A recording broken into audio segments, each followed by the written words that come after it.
We good? Good afternoon. Thank you to our media partners for helping share important information with Calgarians. Sorry, we're just waiting on the teleprompt. I want you to know today that our American Sign Language interpreters are not available, and we'd like to apologize for this disruption in service. They will be back for tomorrow's live stream. Today, you'll be hearing from Mayor Jyoti Gondek, Calgary Municipal Energy Emergency Agency Chief Sue Henry, General Manager of Infrastructure Services Michael Thompson, and Director of Capital Priorities and Investments Francois Bouchard. Our speakers will provide updates and we'll open up to questions from the media. We ask that the questions remain focused on the water main and that you limit yourself to one question and one follow-up. With that, I'll turn things over to the Mayor.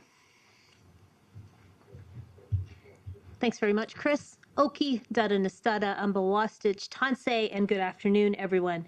With the construction phase of the feeder main repair done and paving work underway today, we have now turned work quickly to the step that has been long awaited, restoring water service. That work includes 4 steps: fill, flush, test, and stabilize. The filling of the 2-meter wide pipe begins early this evening, and it could last between a day to a day and a half or 2 days. As the pipe is filled and brought up to capacity, it will be monitored closely to make sure that nothing is going awry. Then the flushing of the pipe will likely begin on Friday to remove any debris or other substances and allow for clean water to flow through the feeder main. Lab testing of the clean water is next, and it's anticipated that that will happen on the weekend. And then the feeder main will be brought back into operation with regular pressure slowly being restored, easing into stabilizing the system. Now, if every step of what I have just outlined goes according to plan, it is possible that we could have water service restored by the 1st of July. And at that time, we could be looking at easing the indoor water reductions that we have asked you to employ and that you've become so good at. But we're not there yet. So let me stress this. Every step of this water restoration process gives us more information about what's happening, what's going well, and where we may be seeing some issues. These next few days are going to be critical to making sure that we provide you with updates about what we are observing as the water begins to flow.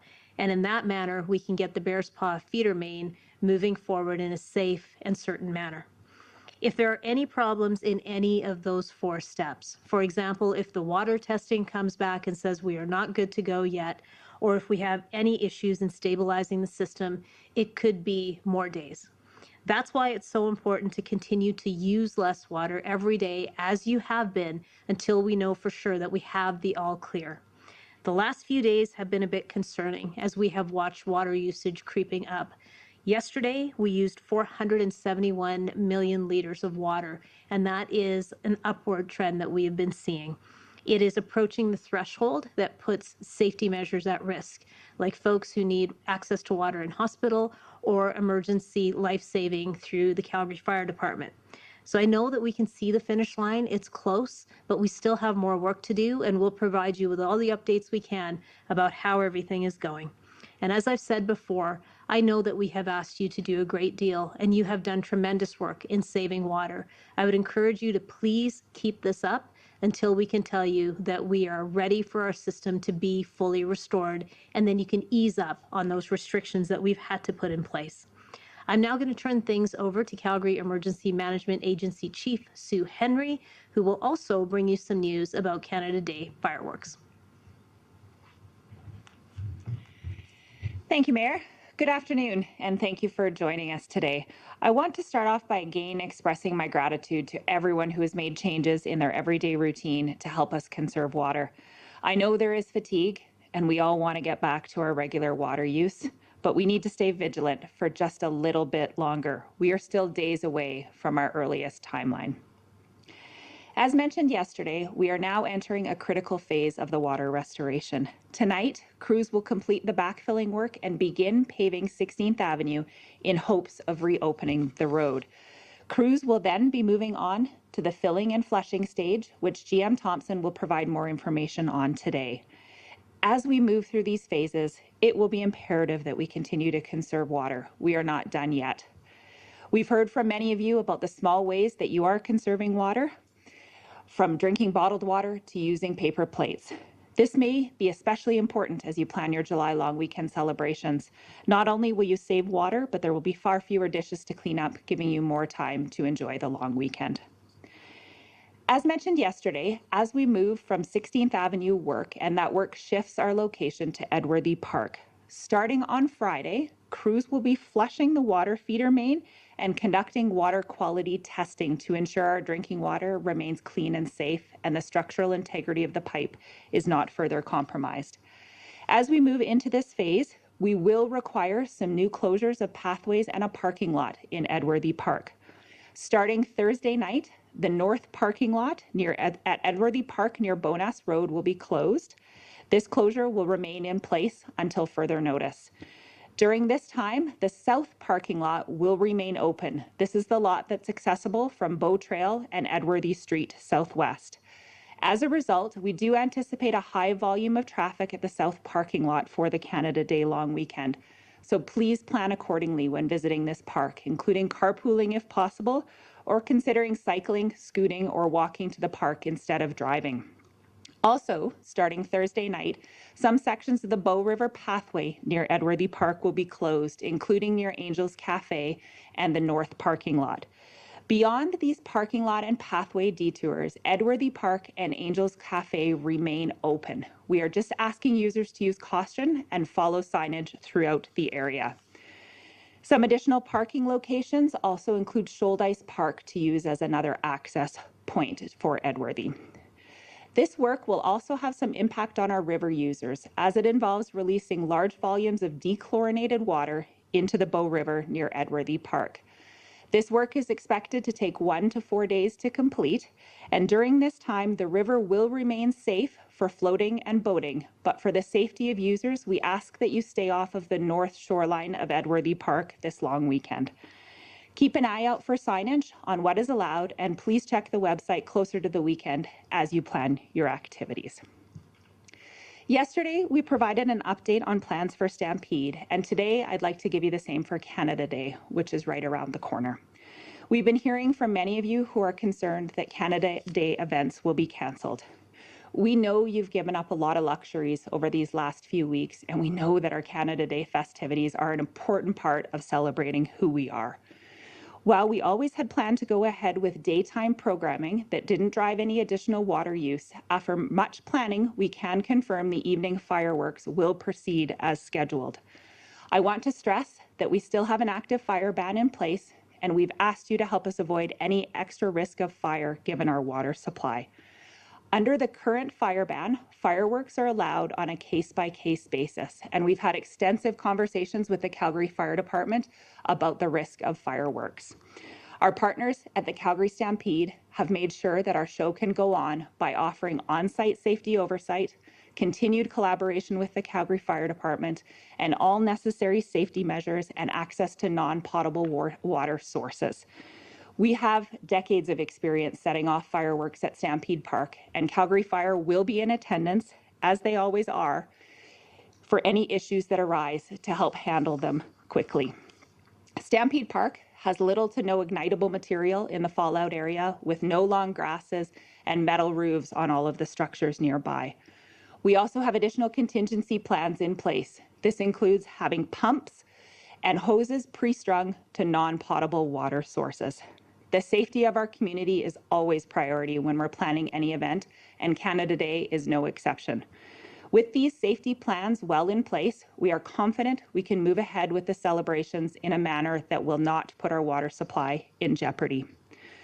For Canada Day, there is a lot of fun planned at many different locations for July 1st. There's a whole day of free, family-friendly performances and activities that highlight our country's diversity starting at 11 a.m. At the Confluence, formerly Fort Calgary, you'll enjoy an Indigenous showcase and powwow, engage in cultural activities, and watch the main stage show featuring headliner Keys and Crates. At St. Patrick's Island, you will be immersed in live performances across 3 stages with face painting, picnic areas, and playgrounds for the whole family. At Olympic Plaza, you can check out the children's art and sports activities while listening to live music. And at the Municipal Building, you can explore an Indigenous digital art exhibit and enjoy multicultural performances. And for the fireworks finale, the day will be capped off with a spectacular show above Stampede Park, set to begin shortly after 11 p.m. You can watch the fireworks from the Confluence or wherever you typically go to see Stampede fireworks, though on-site viewing at Stampede Park will not be available due to the setup of the 2024 Stampede. And please remember that vehicle access into Ramsey or Scotsman Hill will also be restricted, so please avoid heading there. You can plan your Canada Day visit by visiting calgary.ca/Canada Day. You'll find an event schedule, an interactive map, and information highlighting all of the performances and activities. For non-potable water distribution, today I can report that we've continued to see a huge uptake in our non-potable water pickup sites. So far, we've seen 1,250 people visit the sites and distributed over 65,000 liters to residents. Today, we opened a 7th location at the Bankside Day Use area in Fish Creek Park. This location is for both commercial and residential non-potable water distribution, so you can come fill up a container with some river water to take home to use on your garden, your lawns, and your plants. Starting today, we've also shifted the hours of all residential locations to 8 a.m. from 8 a.m. to 8 p.m. to better serve Calgarians who need that extra hour in the evening. Fill stations for our commercial vehicles remain 7 a.m. to 7 p.m., and a list of all 7 locations is available at calgary.ca. For those that are visiting the site, remember the sites are busy, so please stay in your vehicle until it is your turn to fill up. Be aware of vehicle and foot traffic and practice safe lifting. Consider the container that you bring, and remember this water is not safe for drinking. We are also seeing a chance of rain tomorrow and Friday, which means you'll get some moisture in our yards and gardens, which is a good thing for those plants. For our bylaw statistics today, for those people not complying with water and fire restrictions, our bylaw officers are still out in the communities responding to calls, issuing warnings, and violation tickets. Bylaw officers have had 2,841 water misuse calls since June 6th that have resulted in 870 verbal warnings and 17 violation tickets. We have had a total of 230 calls for service regarding the fire ban, which have resulted in 28 written warnings and 89 verbal warnings, as well as 6 violation tickets.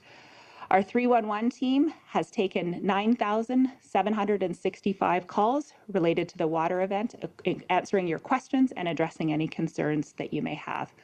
Thank you again for your patience and your understanding. Every small action you take makes a difference, and every drop of water counts. We continue to be committed to restoring our city water supply as quickly and safely as possible, and we're doing what we can to help you in the meantime. I will now pass it over to General Manager Michael Thompson to provide more details on what's next for the feeder main repair.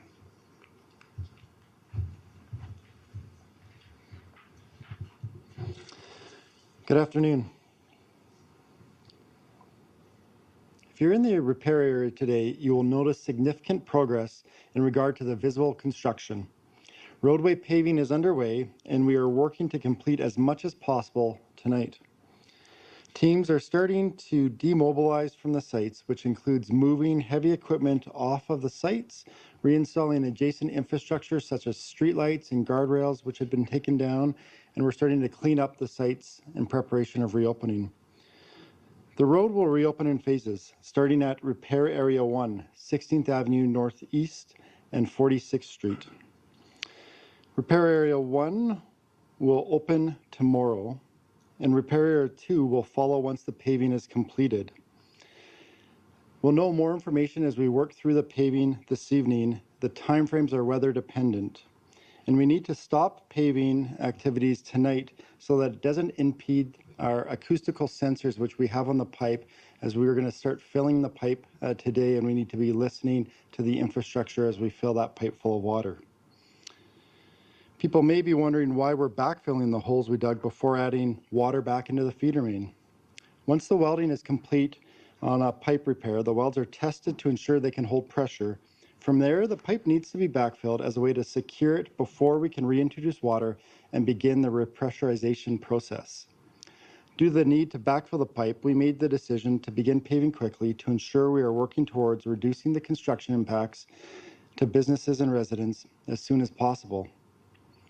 It's unlikely that any additional pipe breaks will happen at the locations where we had just made the repairs as a result of repressurizing the pipe.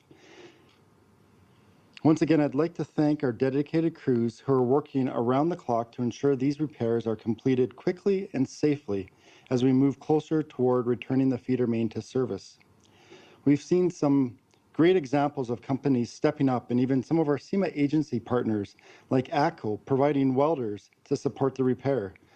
This is one of the many great examples of industry supporting this response for Calgarians. Thanks again for your patience, support, and understanding throughout these repairs as we enter this next phase.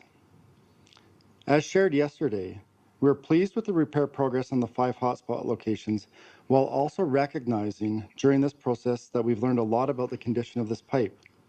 These repairs are emergency in nature, and we know this pipe requires a medium and longer term rehabilitation plan, and we'll be sharing more information about that plan in the coming months. Though you'll see the work wrapping up on site, there's still a significant amount of work required.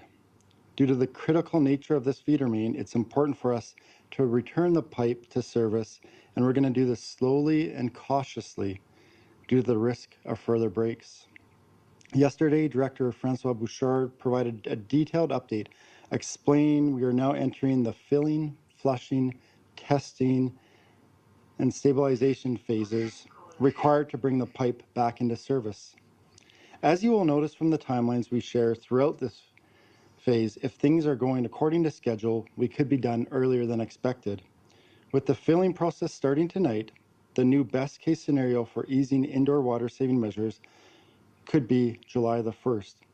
However, this is if all steps go perfectly. And as mentioned previously, we're still managing a significant amount of risk as we move forward. We will continue to update the public on the timeline as we navigate the next steps. And I'd now like to welcome Francois Bouchard to provide an update on this important work.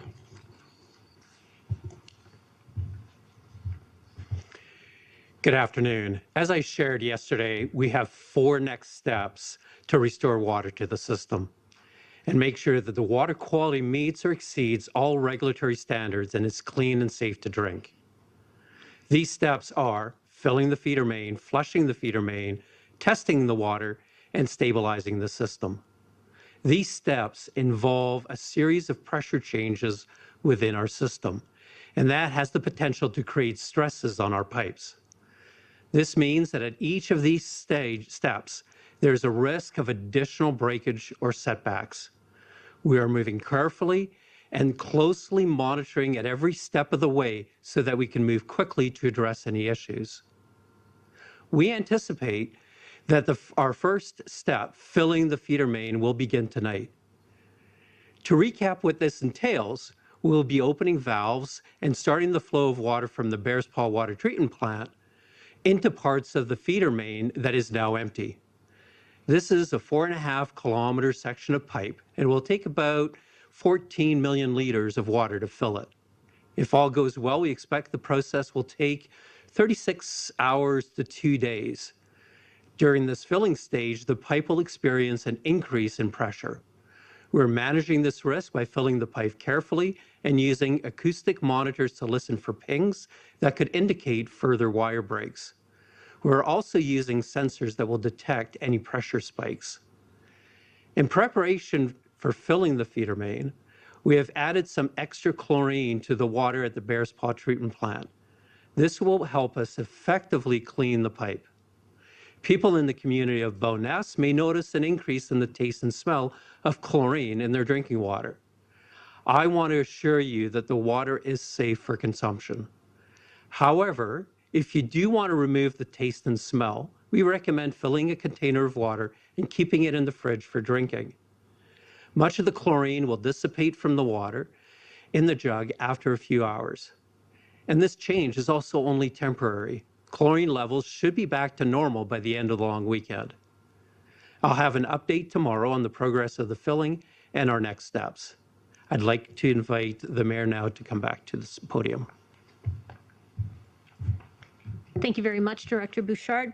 It's great to hear that the 7 non-potable water stations, including the new one at the Bankside Day Use area at Fish Creek Park, are seeing a lot of use from residents as well as folks from the construction industry. More than 500,000 liters have been put to use responsibly. And if you need some more information on these sites, you can go to calgary.ca. You'll get a listing of where you can go to get that non-potable water. I'd also like to thank our partners at Calgary Stampede, as well as across the departments at the City of Calgary, for doing such a great job in making Canada Day a time for us to celebrate. With so many great activities planned, including nighttime fireworks, it is a day that holds something for everyone. Yesterday at Council, I proposed budget measures that will help to secure the safety of our water infrastructure. The Water Department will identify for us how to improve technology and monitoring for our water system, and Council will also be told about the maintenance and upgrades that are required over the next 2 years. We'll get better clarity on these costs. And the independent third-party incident review will help us create long-term change and ensure that we can improve the city's water system to 2030 and beyond. CAO David Duckworth has created a plan to put together this independent third-party review, and he will be presenting it next Wednesday at committee. These are all very important steps in making sure that our water system is safe and secure for years to come. And until we have the Bearspaw feeder main back up and running and our water network is fully restored, we need to keep conserving water by doing things that you have been doing, like turning off the tap when you were brushing your teeth, by keeping your showers a little bit shorter, and by making sure that you are running only full loads of laundry. You've also been collecting rainwater for your plants, and I encourage you to keep doing that. This is a Team Calgary effort. From the construction crews that have put the feeder main back together, to the water services teams that are making sure that the water that comes out of our taps is safe and that the entire system is secure, to all of us. The role that we all play in reducing demand on the system while it's getting back up to speed is a big one. I appreciate your efforts. Everything you have been doing has made a big difference in providing water to everyone across the city, even in this emergency.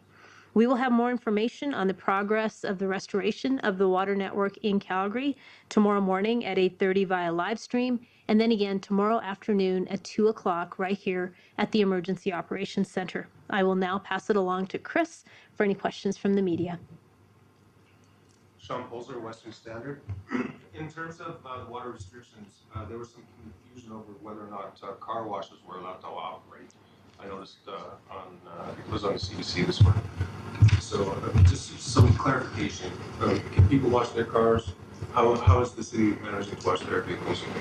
So we have asked the car wash operators to close their car washes. We are also strongly encouraging all Calgarians to think about whether or not they need to wash their cars.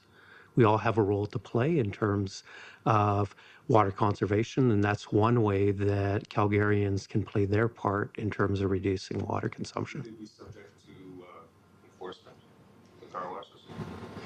So, I noticed I was going to yesterday, the car wash was open, and I was kind of going, that's weird. I thought maybe the bylaw was going to come up there and smack them with it. So we have specific powers within the bylaws, and we're working within those powers in this situation. Okay. And in terms of the July 1, assuming that there's a startup date and there's a lifting of the outdoor water restrictions, would that include like swimming pools and splash pools and maybe the indoor pools? So we are looking at what will be the points in time when we can start easing water restrictions. I think it's a little early. Outdoor water restrictions would not be where we would ask or we would ease the water restrictions first. It would be easing indoor water consumption asks for conservation that we would start with. Residential swimming pools. Residential swimming pools? No, like you're saying, what about swimming pools, indoor swimming pools? Right. So there are specific triggers where We will be able to communicate to the pool operators in terms of being able to meet their water demands and working with them to get them back into operation. What would you say the riskiest time in the repressurizing of a pipe of this size? What would that be? Would it be going up to full pressure? Would it be within hours? What's the riskiest?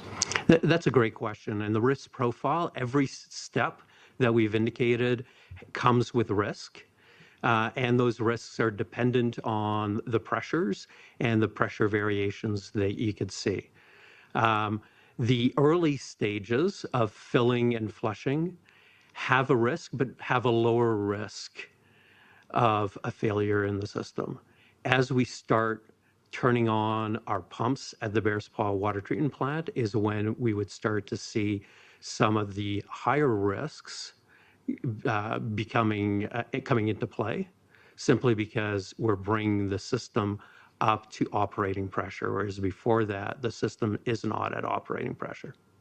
And what is normal operating pressure? I don't know if that's the speed of the water, or is it pounds per square inch? How would you describe it? It is pounds per square inch. We typically articulate it in terms of meters of head, and that's 50 meters of head. And if I remember correctly, that's in the order of 70 PSI, I think. Cindy Fazard with Rebel News. For the mayor, what takeaways from this water main break made it to yesterday's strategic meeting of council? Why was this meeting held behind closed doors as opposed to a more transparent approach? The meeting yesterday was a strategic meeting of council, and those are generally held as closed session items so we can have a fulsome discussion and robust debate on things that we are bringing forward to the public. In this particular case, we have made a commitment to get budget numbers out to the public sooner than we used to. We did this last year. We had numbers available in September, which was a full 2 months ahead of the usual schedule. We're striving to do that again this year. One of the biggest takeaways from yesterday is the amendment that I brought forward indicating that we were seeking the water services team to come forward and let us know what kind of a budget they need over the next 2 operating years for maintenance, for upgrades, and for any technology or monitoring improvements that are required to their network. And, I reached out a couple of days ago, but I've yet to receive a follow-up in regards to the Calgary treated water plants and processes. Are there any visible changes to the data provided on sampled tap water in the city? What specific changes or adjustments were made for both Glenmore, Bears Paw, both treatment plant operations and water treatment processes? And what explains the increased scent of chlorine in tap water that some residents outside of Bowness have been experiencing if no other changes were made to the treatment process? I'll just start by saying that when we receive questions, we endeavor to get a response within the day. So we will have to go back and look at that question, and I will turn it to the experts about chlorination. And thanks for the question. I'll say that all of Calgary's drinking water is safe to drink. We're constantly testing the drinking water, and the levels are within the acceptable parameters, and it's a safe drinking water system. Are there any changes to that? As you heard from Director Bouchard, we will be introducing more chlorination coming from the Bears Paw water treatment plant. Everything that we're introducing is within standards, and the water is safe to drink.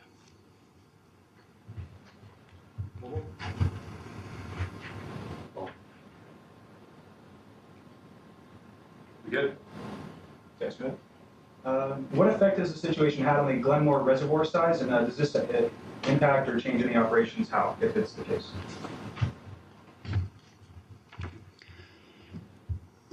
The Glenmore Reservoir is currently being filled, and so it has not impacted the storage capacity at the Glenmore Reservoir or our filling procedures. Good. I have a question. I don't know if it's a Francois question or a Michael Thompson question. In the budget documents last year, it's mentioned under water that there was critical maintenance work that was identified in terms of the system, and that work was needed to mitigate the risks. Can you tell me what that work was and what the risks were that were identified, if it has anything to do with this particular feeder? So the statement that was provided within the plan and budget document was quite broad in terms of the risks that I was referring to. and included a variety of aspects of our operations. So it wasn't specific to this pipe. Okay. And so the numbers that were identified in the budget in terms of the final 2 years of the budget cycle, does that adequately address those problems that were identified? So I think that that's the question that council has asked us to come back with an answer for. Thanks, guys. If there's any additional, you can reach out through media relations.